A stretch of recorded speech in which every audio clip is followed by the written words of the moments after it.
মুসলিম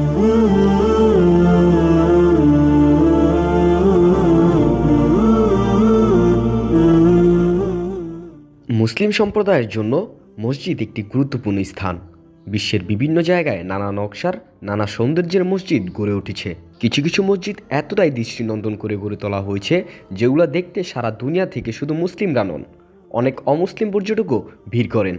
বিশ্বের দৃষ্টিনন্দন হিসেবে খ্যাতি পাওয়া 5টি মসজিদ সংক্রান্ত তথ্য উজ্জীবিত বাংলাদেশের ডিজিটালে তুলে ধরা হলো।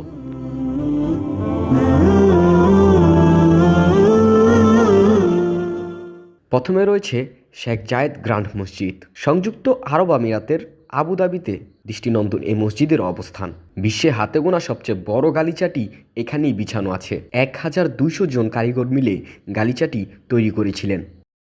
দ্বিতীয় অবস্থানে রয়েছে আল আকসা মসজিদ। ইউনেস্কোর বিশ্ব ঐতিহ্যবাহী স্থানের তালিকায় জেরুজালেমের দৃষ্টিনন্দন মসজিদটির নাম রয়েছে। হারাম আল শরীফ নামে পরিচিত চত্বরের ভেতর আল আকসার অবস্থান। এটি ইসলামের তৃতীয় পবিত্র স্থান হিসেবে বিবেচিত হয়। তৃতীয় স্থানে রয়েছেন মসজিদুল হারাম। মসজিদুল হারাম নামের মসজিদটির অবস্থান সৌদি আরবের মক্কায়। এখানে 40 লাখ মানুষ একসঙ্গে নামাজ আদায় করতে পারেন। 99 একর জায়গা জুড়ে মসজিদটির অবস্থান। মসজিদের ভেতর ও বাইরে দুই জায়গাতেই নামাজ আদায়ের ব্যবস্থা আছে। পবিত্র কাবাগরের দেয়ালে স্থাপিত হাজারে আসওয়াদ বা কালো পাথরের অবস্থানও এখানে। চতুর্থ অবস্থানে রয়েছেন মসজিদে নবী। মসজিদটি সৌদি আরবের মদিনায় অবস্থিত।